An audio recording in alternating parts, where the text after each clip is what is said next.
mantienen un nivel de compromiso con su audiencia, de entretener e informar de manera objetiva y con responsabilidad.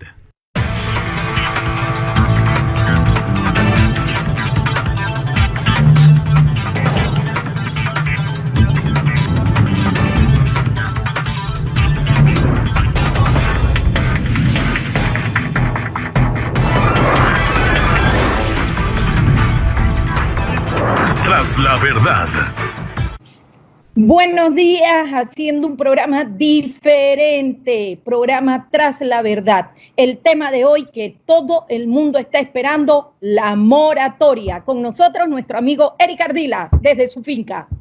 Muy buenas amigos, bienvenidos al programa Tras la Verdad, una vez más aquí en mi residencia, y estoy transmitiendo para llevarle a ustedes las noticias más relevantes, y el tema que está de boga es la moratoria.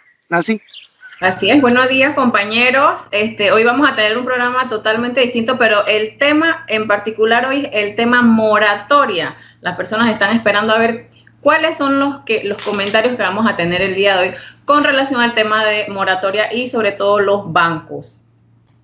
Bueno, como vamos a empezar y el tiempo es oro y todo el mundo quiere saber si es conveniente, no es conveniente, si es vinculante, obligatorio, el acuerdo de los bancos con el presidente de la República, creo que tenemos para que nos pase en primer lugar las diapositivas que hemos hecho para hacer este programa muy didáctico y que las personas lo puedan entender. ¿En qué consiste la moratoria? ¿Quiénes serían los beneficiarios? Bueno, de acuerdo al proyecto 287, los beneficiarios serían todas aquellas personas que se han quedado sin empleo, le han suspendido los contratos o se hayan visto afectados por la pandemia del COVID.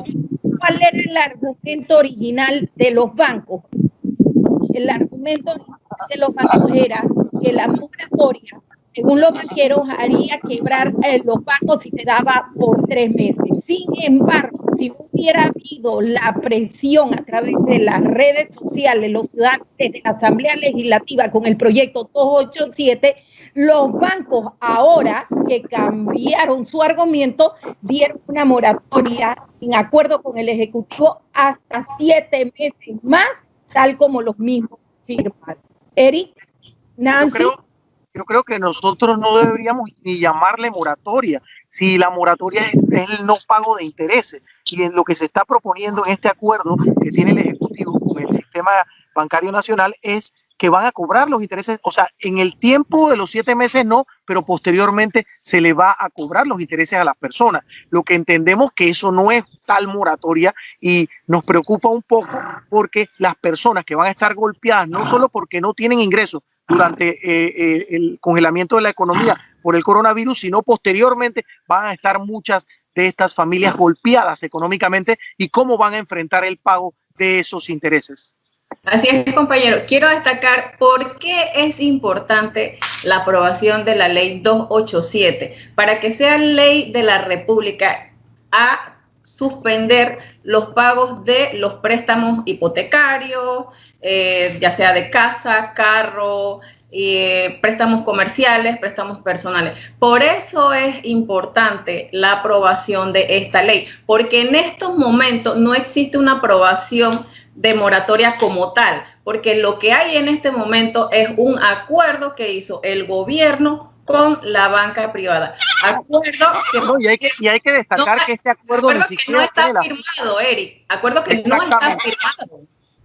No mantiene la firma en absoluto de parte del Ejecutivo. O sea, es una cuestión que proponen los bancos y que es una voluntad unilateral. Eso nos preocupa enormemente porque la gente queda desprotegida frente al poderío de una de las partes de esta relación contractual, que son los bancos. Es la parte más fuerte de la relación contractual y ellos van a tomar decisiones sobre el tema de la moratoria, de la supuesta moratoria. Por eso es importante que un acuerdo no es vinculante y todo debe quedar en blanco y negro, porque si no, entonces quedaríamos al criterio subjetivo, buena fe, buena voluntad de que los bancos al final son los que impondrían los parámetros para decir si se va o no a extender los intereses o si estos intereses pueden sufrir un alza. Entonces, al final, ¿quiénes son los que resultan perjudicado los cuentahabientes. Por eso es importante y le vamos a pedir a la productora que nos pase las diapositivas de por qué el proyecto de ley 287, haciendo un resumen, es importante para el país. En este resumen que nosotros vamos a ver aquí en pantalla, se establece que se iba a dar una moratoria de 90 días para los préstamos hipotecarios personales comerciales, que nosotros recogimos en base a lo que la comunidad y las personas que se sienten afectadas por la pandemia señalaban con los 71 diputados que también consultaron a toda la comunidad, que esto ayuda al país. Zulay, que dentro de la ley 2, del proyecto de ley 287, menciona de que iba a haber un congelamiento de los intereses, pero en estos momentos no existe como tal, porque los bancos la asociación bancaria se ha pronunciado y ha dicho que lo que se congela de momento hasta el mes de diciembre es el capital, pero los intereses siguen corriendo, lo que va a provocar al final que una vez se levante el estado de emergencia, las personas no van a tener cómo pagar estas cuentas tan altas de los intereses acumulados a lo largo de estos 7 meses. Es importante destacar también que cuando se regresó el anteproyecto de ley a la Asamblea, el presidente vetó por inconveniente y por inexequible algunos de los artículos que excluye también a las financieras y otros entes financieros, y eso preocupa enormemente a la población porque solo habla de los bancos, es un acuerdo con los bancos, pero ¿qué pasa con la financiera? Y también esas obligaciones son importantes para nuestra población y para nuestra gente. Entonces, nos preocupa el artículo 2, fue vetado, el artículo 4, el artículo 7 del anteproyecto de ley, y son artículos fundamentales en cuanto al concepto de moratoria como tal. Por eso es que yo siempre pregono el hecho de que si es una ley de moratoria, si lo que estamos proponiendo es una moratoria, en este caso no deberíamos llamarle moratoria, porque se están cobrando los intereses. Bueno, vamos a ver entonces en base a lo que ustedes han señalado, y le pido a la productora que presente en pantalla cómo quedó el proyecto, cuáles son los artículos más importantes del proyecto de ley que fue aprobado en tercer debate por la Asamblea, porque allí sí hay una verdadera moratoria. Vamos a ver el artículo 1, establece quiénes se verían beneficiados, como ya nosotros señalamos, todas las personas que hayan sido afectadas por las medidas sanitarias establecidas por el órgano ejecutivo, se les haya suspendido o cesado su contrato laboral. Pero vamos a ver el artículo 2, que es sumamente importante y que sabemos en base, porque todavía no conocemos qué ha salido o qué se ha señalado en el veto presidencial, pero el artículo 2 es sumamente importante y es necesario que lo conozcan. Por favor, lo pedimos que lo pongan en pantalla, donde se suspenden por un término de 90 días a partir del 1 de marzo del 2020. Esta es una ley retroactiva en el tiempo, o sea, que desde el 1 de marzo las personas se estarían beneficiando por ser una ley de interés social, sobre todo moratoria en los préstamos hipotecarios personales comerciales a jubilados, tarjetas de crédito para las instituciones, como tú dijiste, Nancy, bancarias, cooperativas y financieras, tanto públicas como privados. Se incluyen los préstamos comerciales, se incluyen los préstamos al sector transporte y los préstamos prendarios. Y en su artículo 3 también habría una moratoria por 90 días para los cánones de arrendamiento de oficinas, locales comerciales y habitacionales. Vamos a ver el artículo 4, sumamente importante. Aquí también se da la verdadera moratoria. Miren lo que dice. Una vez vencido el término de la moratoria establecido en la presente ley, los acreedores de común acuerdo con el deudor deberán establecer los mecanismos necesarios para que el deudor cliente pueda retomar y prorratear el pago de sus compromisos en un periodo de 24 meses, es decir, 2 años. Ojo, miren lo que dice aquí, sin que ello conlleve el cobro de intereses, recargos por mora o cualquier otro pago en concepto de gastos administrativos que no afectará su referencia o historial de crédito. Aquí está la verdadera moratoria. ¿Por qué? Porque aquí no estaríamos acumulando intereses después del mes de diciembre que estarían dando la moratoria supuestamente los bancos, porque no solamente se tiene que pagar el capital que no pudieron pagar en su momento los afectados por la pandemia del COVID-19, sino que también no se acumularían intereses que se hayan generado en estos 7 meses de moratoria. Aquí está, pero no sabemos si este artículo fue vetado o no por el presidente de la... Vemos el artículo... No, y a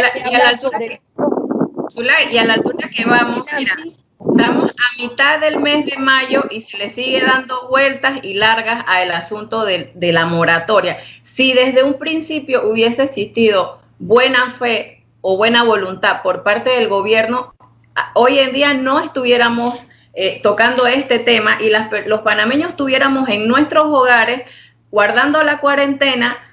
Y por otro lado, el tema de los bonos, el monto de los bonos que se estaba pidiendo de que fuera de $300, que es el mínimo de la canasta básica.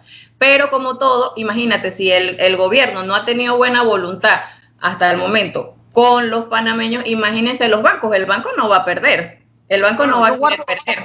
Yo guardo la esperanza de que sean los diputados de la Nación, cuando regrese este anteproyecto a sus manos, que sean los diputados de la Nación los que luchen, así como tú, Zulay Rodríguez, has luchado por esta ley de moratoria, para que se dé una real moratoria. Porque el Ejecutivo, y entendemos que el Ejecutivo lo que hizo fue un acuerdo momentáneo. Ojalá sea así y que sea un acuerdo momentáneo y no que nos agarren de sorpresa a todos y cada uno de los panameños, porque esos intereses nos van a causar un hueco enorme en nuestra economía personal y familiar. Eri, pero es un acuerdo, no es una ley como tal, por tanto queda a discrecionalidad del banco decidir a quién sí le acepta su condición en el momento o no. Por eso decimos que si se hace ley de la República, esto obligaría no solamente a los bancos, sino también a las financieras y cooperativas, que también las personas mantienen préstamos con estas entidades bancarias también. Bueno, vamos a ver el artículo 6 y 7 del presente proyecto de ley. Le pedimos por favor a la productora que ponga la diapositiva, donde establece que la moratoria se aplica para las radioemisoras nacionales, pero vamos a ver sobre todo el artículo 7, donde también establecemos una verdadera moratoria y no sabemos si el Ejecutivo lo ha declarado o no inexequible. Miren lo que dice el artículo 7. Las entidades bancarias, cooperativas o financieras no efectuarán cobro ni devengarán intereses, recargos o cualquier tipo de cobro adicional por falta de pago, pago atrasado o cualquier otro motivo para todos los créditos de consumo y tarjetas de crédito por el término de 90 días. Y bueno, ya al final, el 8, 9, 10, 11 que establecen que serán leyes de orden público y de interés social. Me preocupa mucho esto, como tú dices, Nancy, porque yo le mandé una carta con 23 preguntas a la presidenta de la Asociación Bancaria, Aimé de Grimaldo, que es una persona muy seria, la conozco de hace 30 años, pero al final ella representa los intereses de la banca panameña, los cuales, de acuerdo a lo que ha salido en los medios de comunicación social, vemos en estos medios que el gobierno nacional, a través de una línea de crédito que estableció el FMI, le están dando 515 millones de dólares que fueron señalados que originalmente debían darse para combatir el coronavirus y ayudar a la población. Y sabemos que los bancos tienen reserva y han ganado en 8 años más de 8.000 millones de dólares. Pero vamos a ver la contestación que me dio la señora Aimé de San Malo. Por favor, le pedimos a la productora que pase esta carta, las primeras páginas, que pase la diapositiva, por favor, de la contestación de la presidenta de la Junta Directiva de la Asociación Bancaria de Panamá. Bueno, aquí tenemos un mero saludo que nos señalaba que nos iban a contestar la pregunta, pero quisiéramos que pasaran a la página 3, donde señala: adicionalmente, principio de párrafo, por favor, la siguiente. Miren lo que me contesta. Adicionalmente, durante la moratoria, la tasa de interés pactada con el cliente no sufrirá ninguna modificación, es decir, no van a rebajar las tasas de interés. Tengo entendido que la van a mantener igual. Y en el periodo de moratoria solo se computarán los intereses corrientes sobre el saldo de capital adeudado por el cliente. Una vez terminada la moratoria, el cliente pagará la misma cuota o letra que había contratado por un plazo que permita cubrir los pagos no efectuados en el periodo de gracia. Y agrega, lo cual siento que es contradictorio, y reiteran que diversos sectores voceros del sector bancario que no se cobrarán cargos e intereses de mora mientras el cliente está beneficiado con la mora. Pero a palabras más o a palabras menos, aquí lo que señalan que se seguirá con los mismos pagos, y entendemos que si no se paga el capital que si no se ha generado, se ha dejado de pagar, los intereses que se hayan generado, se hayan acumulado, tendrán que ser pagados por los cuentavientes. O sea que al final siento que el remedio es peor que la enfermedad, porque los bancos no van a dejar de perder, porque sabemos que ellos saben hacer negocio y solamente saben hacer prestar para cobrar intereses, ganar dinero por las contrataciones o transacciones o servicios que los mismos prestan. Por lo tanto, no están haciendo ninguna moratoria. Con referencia a lo que señaló, dime, Eri. Sí, es importante que la teleaudiencia entienda también que el gobierno permitió la liberación de las reservas por $1.200 millones de los bancos. ¿Qué son las reservas de los bancos? Cuando tú tienes un dinero depositado en tu banco, la ley obliga a esa institución financiera a guardar un porcentaje como garantía que respalda el dinero que tú tienes depositado en ese banco. Esas reservas ya fueron autorizadas para los bancos por parte del gobierno central para que sean utilizadas. Es decir, esos 1.200 ya lo tienen en liquidez. Si hablamos de liquidez, estamos hablando de que tienen en su haber 1.200 millones de dólares que dispuso en la liberación de las reservas, 515 millones de dólares que se le prestó por organismos internacionales que facilitaron liquidez al Tesoro Nacional, lo hicieron a través del Banco Nacional, y adicional a eso están pidiendo entonces que los usuarios de su servicio también les paguen intereses. No puede ser que sea ganar todo el tiempo estos grandes negociados. Bueno, se nos acaba el tiempo y queremos entonces rápidamente, yo creo que ya hemos hecho suficiente docencia. Ley seca. A ver, ¿qué opinan? Hay opiniones a favor, opiniones en contra. Me gustaría que pasaran rápidamente la productora una encuesta que hizo el Panamá América, donde señalaba que el 72% de las personas no estaban de acuerdo, pero también se pasó otra donde señalaban que el gobierno necesita cobrar 10% sobre las ventas, y ver los videos fiscales ahorita mismo donde se ha levantado la cuarentena. Aquí estamos viendo la encuesta, 77% de las personas señalaban que no estaban de acuerdo, que apoyaban la medida de los alcaldes, el 23% que estaban con las autoridades de salud, y tenemos aquí entonces una serie de personas que decían que es ventajoso porque estos cobraban impuestos, y los videos, no sé si los vieron, donde las personas aparecen comprando en esto. Aquí hay un señor.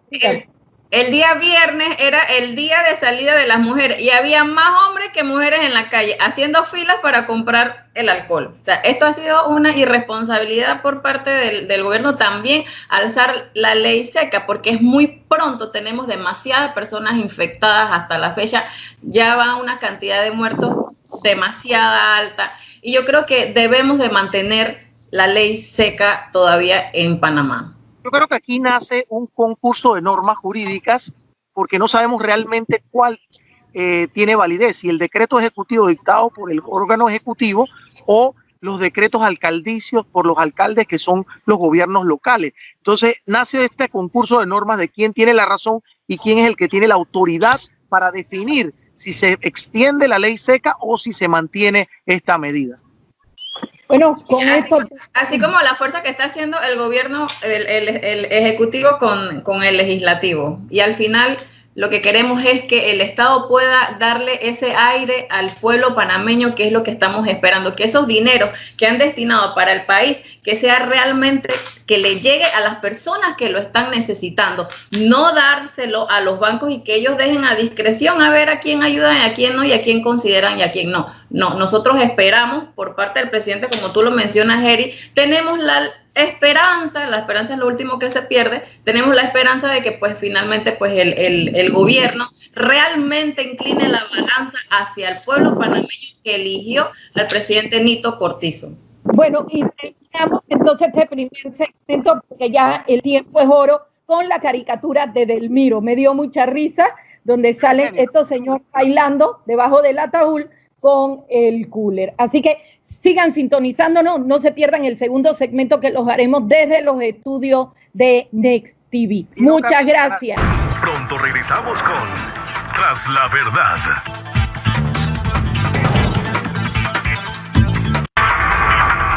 Estamos de vuelta con Tras la Verdad.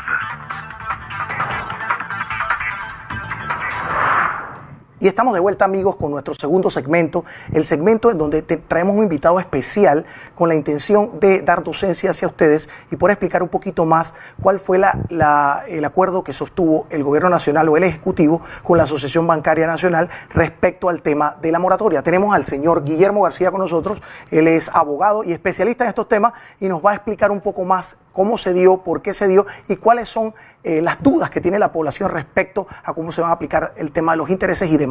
Bienvenido, señor García. Señor Guillermo. Y estamos aquí en las cámaras de Tras la Verdad. Muchas gracias por la invitación y esto me da la oportunidad de alguna manera dirigirme a toda tu teleaudiencia a efecto de dar un poco de docencia respecto a los temas de interés nacional. Voy a partir de una premisa y es que el día que se dio la conferencia de prensa en donde el señor presidente anunciaba la sanción del proyecto de ley 295 y también hablaba del veto parcial de efectivamente el proyecto de ley 287. Lo primero que tengo que señalar es que él habló de que efectivamente había un acuerdo entre la Asociación Bancaria y el Gobierno Nacional. Bueno, yo en principio tengo que indicarles que no existe tal acuerdo, por lo menos consignado de manera escrita, sino que pudo haberse dado un acuerdo de manera verbal. ¿Y por qué llegó a esa conclusión? Por dos razones fundamentales. La primera, la asociación bancaria y el gobierno no podrían llegar a acuerdos sobre relaciones comerciales o contractuales que tiene usted como usuario del sistema bancario con el banco. Y dos, fundamental por lo siguiente, miren, yo me la pasé buscando porque de hecho esa misma noche me llamaron muchas personas diciendo,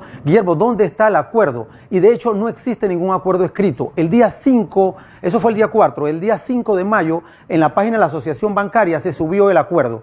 Pero para mi sorpresa, evidentemente este acuerdo no contaba con la firma ni del señor presidente ni de nadie, porque no era un acuerdo desde el punto de vista estrictamente legal, que es el cruce de voluntad de dos partes, sino que era una declaración unilateral de la asociación bancaria en donde ella planteaba una serie de beneficios, entre comillas, a los usuarios del sistema bancario.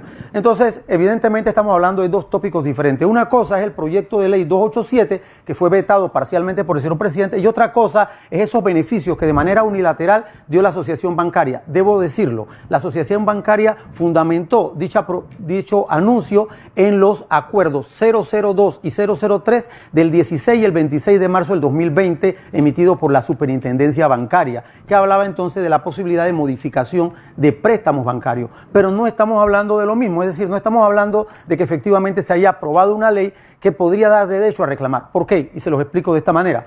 Con esto que ha hecho la asociación bancaria simplemente ha hecho una manifestación de voluntad, que yo voy a partir de la premisa de buena fe y diciendo, bueno, ellos lo van a cumplir, pero al final del día solamente depende de la buena fe de ellos y es discrecional. Por ejemplo, vamos a suponer, Guillermo García cerró su oficina el mes de marzo, producto de efectivamente la declaratoria de emergencia nacional que se dio el mes de marzo, específicamente el día 13. Sin embargo, yo me acojo a la moratoria y voy a mi banco y le digo a mi banco, ¿sabes qué? Yo voy a acogerme a la moratoria los 3 meses que tú planteaste. La moratoria que se planteó específicamente en el mes de marzo. El banco me dice, no hay ningún problema, por los 3 meses no te vamos a cobrar la letra. Sin embargo, ahora en esta segunda ocasión que se está dando una modificación y se está hablando de una moratoria hasta diciembre, supongamos que en el mes de mayo el Ejecutivo dice, bueno, los abogados pueden abrir y yo abro mi oficina. Y yo me voy al banco en mayo, a finales de mayo, y le digo, señora, yo quiero acogerme a la moratoria hasta el mes de diciembre porque eso fue lo que ustedes plantearon.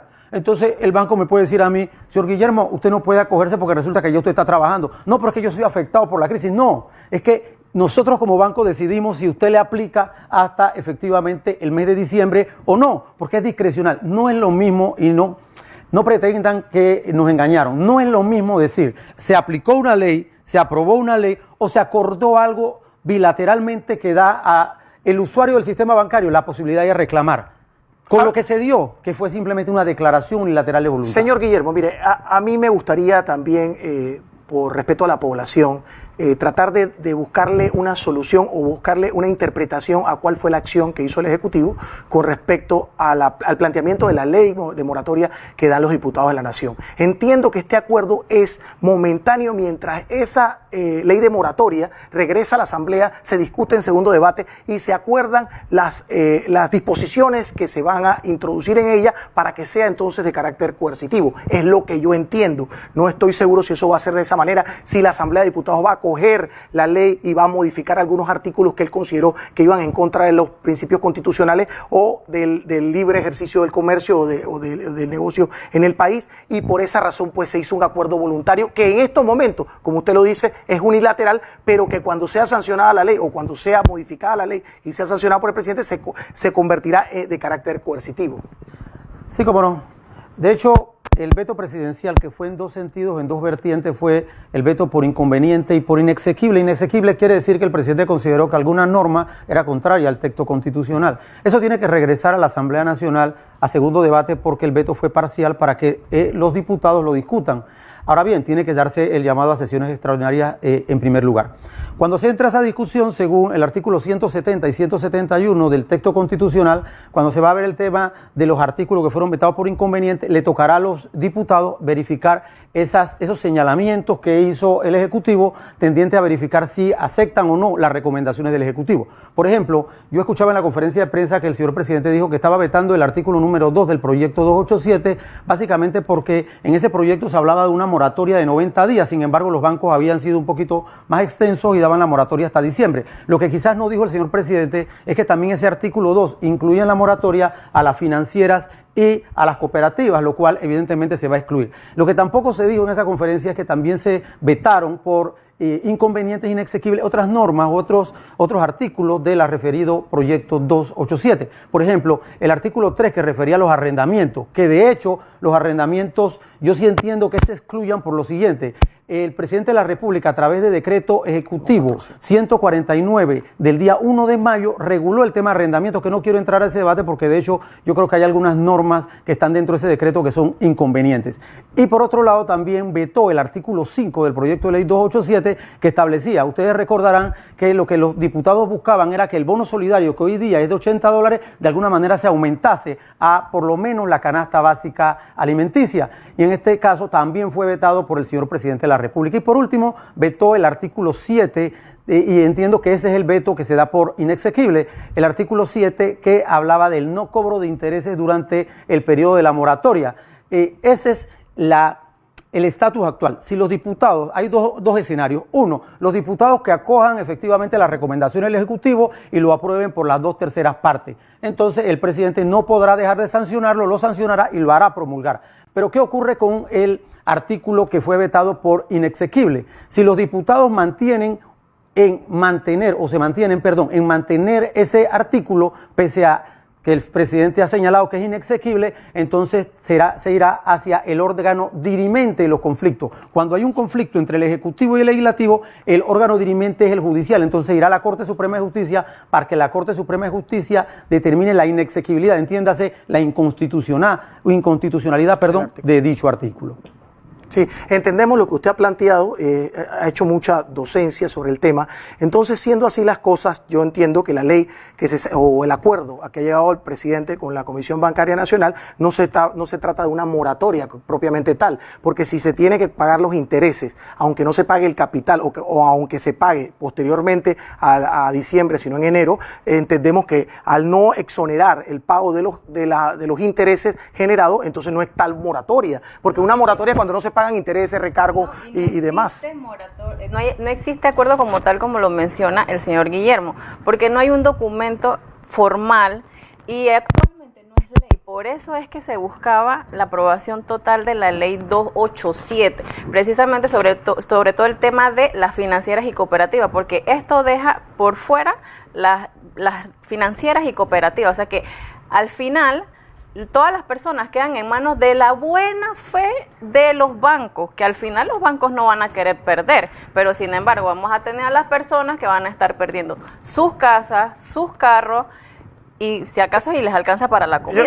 Yo creo que el planteamiento del Ejecutivo buscando salvaguardar la posición de la población, de la economía individual de cada uno de los ciudadanos panameños y la economía también familiar, era realmente alivianar el peso del pago durante los meses en donde la pandemia estaba en su máximo esplendor y los efectos, ¿por qué lo extendió hasta diciembre? Por los efectos económicos que eso pudiesen resultar de esta crisis.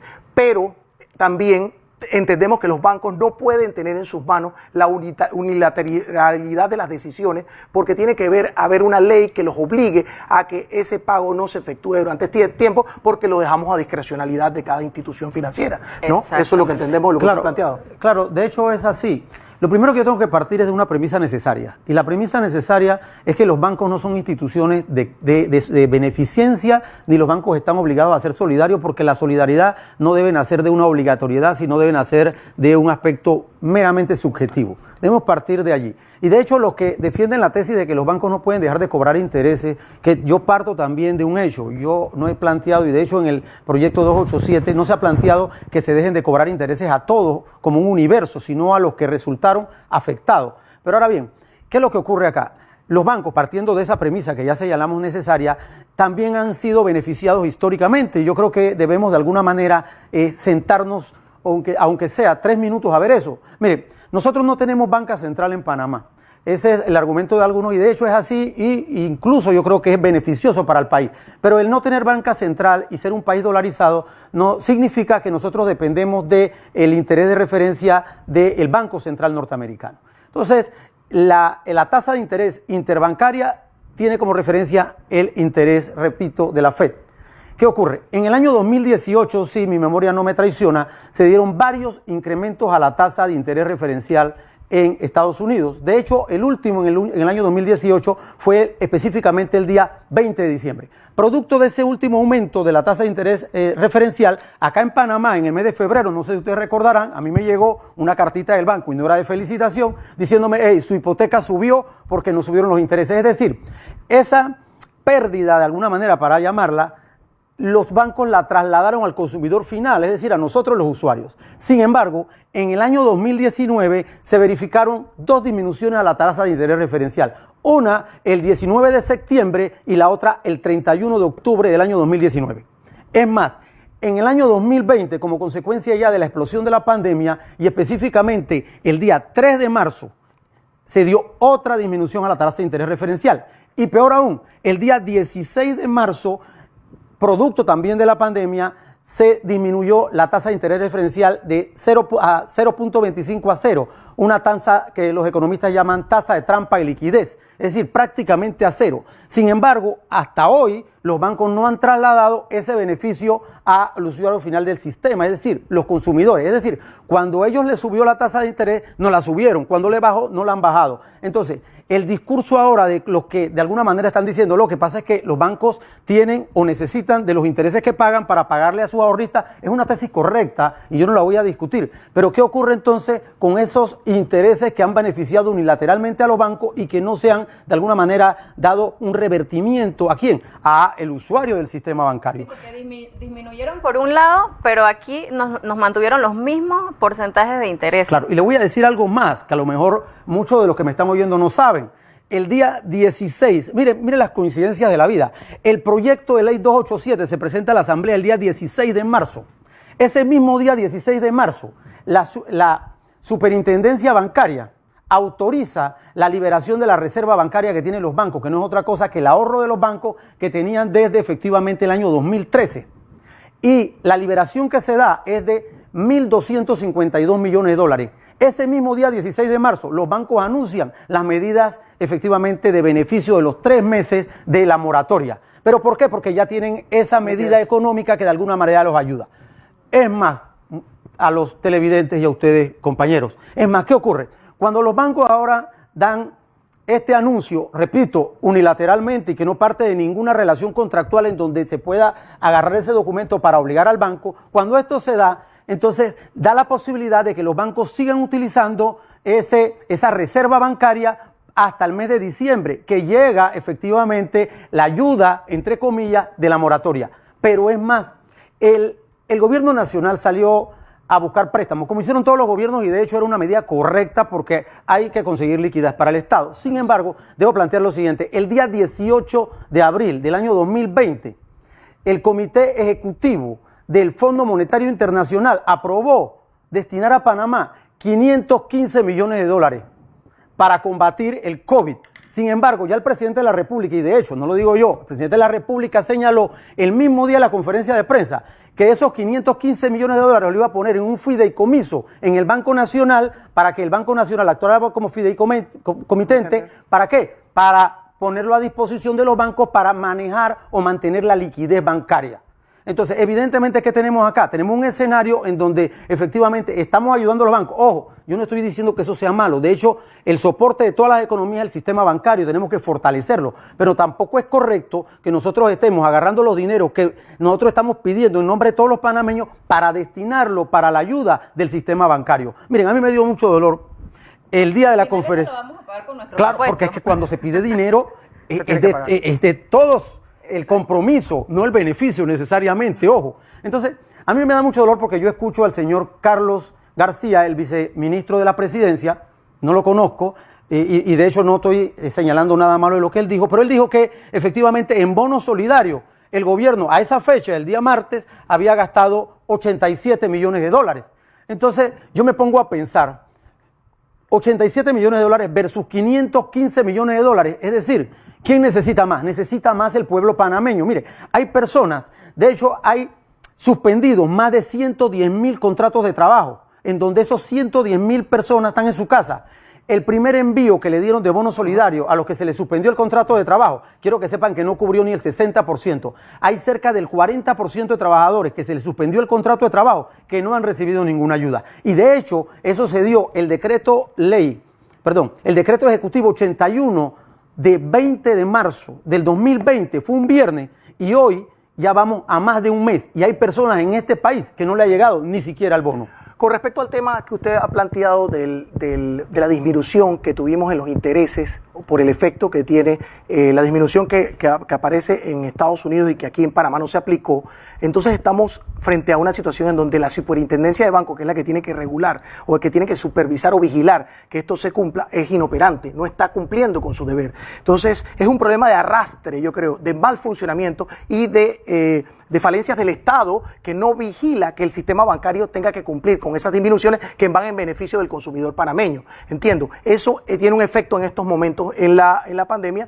porque nosotros nos vemos afectados en donde el sistema bancario no ha aplicado esa disminución, pero nosotros ahora sí tenemos que pagar unos intereses que el acuerdo nos obliga, ¿cierto? Mire, yo no me atrevería tanto a decir que la superintendencia no está cumpliendo su labor. Yo no iría tan allá, mi amigo. Porque de hecho el negocio bancario es libre oferta y demanda, en principio, porque aunque evidentemente hay 4 o 5 bancos grandes que es lo que determinan el movimiento o fijan los intereses, no es menos cierto que hay una libre oferta y demanda y la superintendencia bancaria en principio no puede meterse en ese tema. Guillermo García, yo le agradezco a usted la participación y esa docencia que ha dado a nuestros televidentes. El tiempo de televisión es corto y tenemos la necesidad de terminar con este segmento y le agradezco enormemente por haber participado en el programa Tras la Verdad. Mucho gusto. Mucho gusto también. Y muchas gracias. Bienvenido.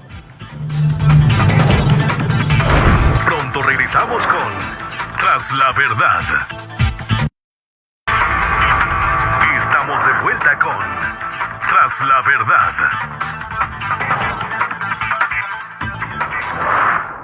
Bueno, y estamos de regreso con nuestro tercer segmento y en esta ocasión vamos a ver toda la ayuda social que tuvimos la oportunidad de llevarles a muchos panameños, Zulay. Vamos a pedirle a la productora el primer video que es una donación por parte de la Asociación China.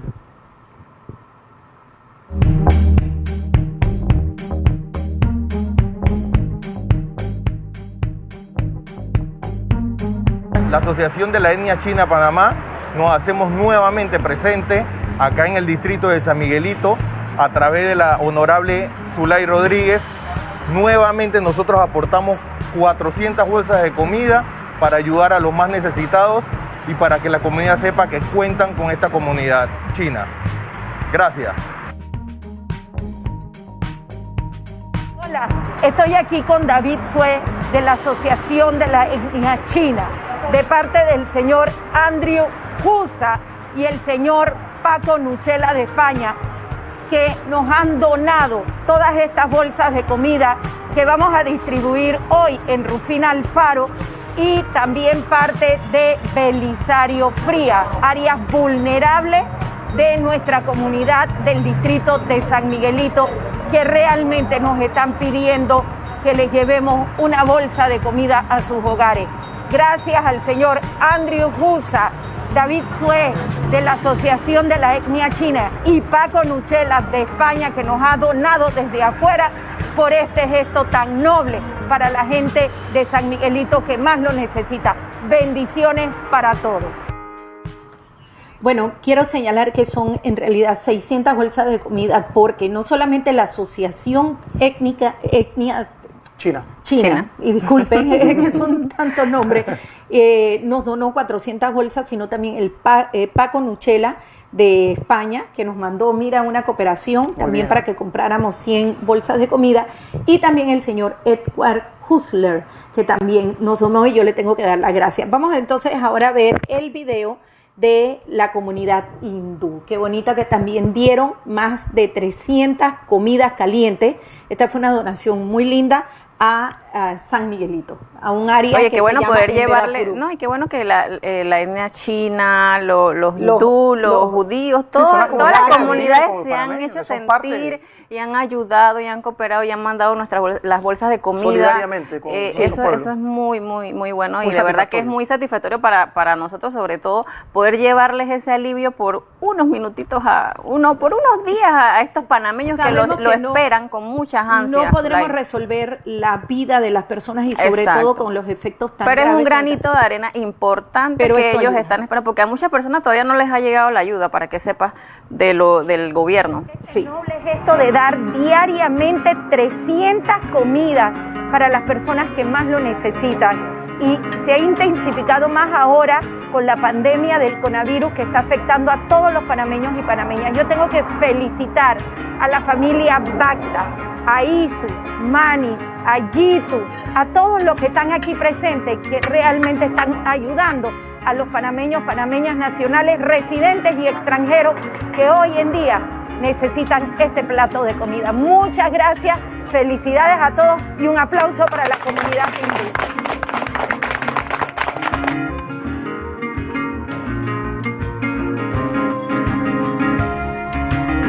Bueno, agradecemos a la comunidad hindú y sobre todo a la diputada Zulay Rodríguez. Queremos también darle gracias a Dios, sobre todo, que siempre le pone la mano en el corazón a la diputada Zulay, que no se ha olvidado del corregimiento de Arnulfo Arias. Y en esta ocasión nos vamos a dirigir a la comunidad en Verapurú a entregarle comida ya hecha por la comunidad hindú. En Veraba y tocaba, ¿no?, a través de la honorable Zulay Rodríguez. En Verara con más comida de Aricarea, Yabúa. Qué bueno, qué bonito gesto. Son 300, hay que aclarar, 300 comidas diarias que proporcionan esta gente a nuestra ayuda para solidarizarse con esta crisis que está afectando a todos. Y bueno, vamos a ver la ayuda que lleva nuestra compañera Nancy Dunklin a Veracruz, a unas familias muy vulnerables y niños que sufren en este momento discapacidad, y que se está pidiendo este proyecto, y vamos a ver este video del recorrido que hiciste y la ayuda que también llevó. Y que la ayuda no solamente está llegando, y que la ayuda no está llegando para que no piensen que es proselitismo, ni no, la ayuda llega a cualquier parte que siempre y cuando nos lo necesiten y nos hagan su llamado y nos pidan ayuda, nosotros vamos y nos acercamos y le llevamos la ayuda. Vamos a ver el video. Bueno, hoy nos trasladamos al área de Veracruz, en la que le traemos una pequeña colaboración a esas familias que tienen niños con discapacidad.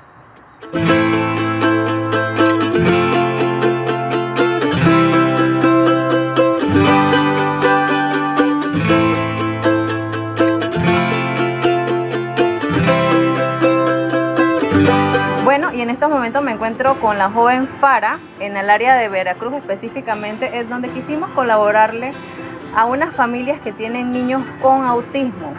Fara, cuéntanos en qué consiste el programa que ustedes tienen acá en el área de Veracruz. En estos momentos el programa cuenta con 2 salones, uno en el turno de la mañana y otro en la tarde. Se atienden niños de 1 a 3 años con diferentes discapacidades. Una de las discapacidades que hay niños es con autismo, parálisis y movimiento. Síndrome también, hay niños con síndrome, correcto, exactamente. En estos momentos no contamos con un salón que sea propio del programa. Okay. En estos momentos estamos en un salón que nos ha brindado el centro de salud en el centro de promociones que está ubicado en Calle Central, pero no contamos en estos momentos con una infraestructura o con un lugar capacitado propio y que esté adecuado para atender a estos niños con diferentes discapacidades. Okay. Tengo entendido que había un proyecto el cual les iba a permitir a ustedes habilitarle 3 aulas de clase para estos niños. Cuéntame con relación a este proyecto. El proyecto está ubicado a un costado de la ferretería Joaquín, en la calle principal. Hasta diciembre del año pasado estaban las construcciones, pero a comienzo de este año nos informan, a raíz de que hemos estado, porque no veíamos avances, habíamos estado haciendo las consultas y nos informan que el proyecto ha sido paralizado.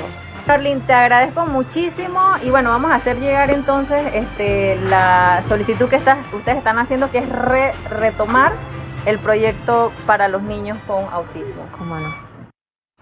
Oye, un llamado a las autoridades de ese sector, eso es Arraiján, ¿no? Eso corresponde al distrito de Veracruz, el distrito de Arraiján, para que tomen atención y que presionen para que este centro se construya. La verdad es que es una obra necesaria para estos niños que sufren de capacidades especiales y que necesitan esa atención, ¿cierto? Eri, si se gastaron tantos millones de dólares en construir un hospital en tan poco tiempo, yo creo que pueden también, esto es emergencia también. Bueno, las autoridades locales.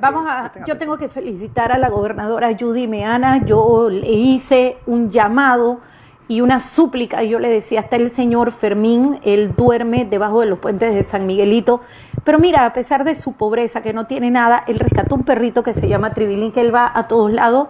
Susana Mora vio el caso, le llevó comida a él y a su perrito, a su hijo Tribilín, y bueno, al final tuvo un final feliz porque la gobernadora le consiguió un techo, comida en un albergue que se llama el Centro Juan Pablo II. Miren, aquí está el video y de verdad tengo que darle a Judy Meana las gracias por este noble gesto y su gran corazón. Vamos a ver el video. Mira, aquí está el rescate que se hizo. Estuvimos montando al perrito que no quería ir porque no sabía dónde iba. Y finalmente, cuando llega aquí al albergue, que consiguió la gobernadora. Esa fue una Judy doble Meana. ayuda, Zulay, una doble porque ayuda. le dieron albergue a esta persona adulta mayor y a su perrito. Yo creo un aplauso para Judy Meana que demos en este programa porque realmente está haciendo su labor y cumpliendo. Y eso es lo que esperamos de nuestros gobernantes, y a todos de nuestros líderes políticos. Y también a todos los donantes de las donaciones que le han hecho llegar a la diputada Zulay Y yo quiero aprovechar la oportunidad también, señores, y estas cámaras, para darle un saludo muy especial a esa gente hasta Santiago de Veragua que no se pierden en la sintonía del programa, a mi prima y que no levanten la ley seca. Que no se pierde el programa. Por último, disculpen, que ya se está acabando el tiempo, dar las gracias también a las personas que nos donaron los comedores, que donamos a todos los representantes para darle comida a los perritos y gatitos. El Consejo Municipal de San Miguelito, el gran apoyo que nos brinda la Fundación Manchita y su madrina, la diputada Zulay Rodríguez. Mira, aquí están los... son como dispensadores, ¿no? Sí, dispensadores para alimentos. Comederos, aquí lo están recibiendo todo lo que son los representantes de los 9 corregimientos. Aquí están dando las gracias. Lo dio la joven Susana Mora y está dando las gracias la representante Dixia con los otros 9. Así que muy bonito gesto. Muy bonito gesto y también otro aplauso para los representantes. Y tenemos que despedirnos y síganos siempre sintonizando. Y muchas gracias por vernos siempre. A mi prima bella Ibeli Bernal, saludos. Claro que saludos. sí, nos vamos con nuestra canción de lucha, Un Pueblo Unido jamás será vencido. Avanzan ya banderas de unidad y tú vendrás marchando junto a mí y así verás tu canto y tu bandera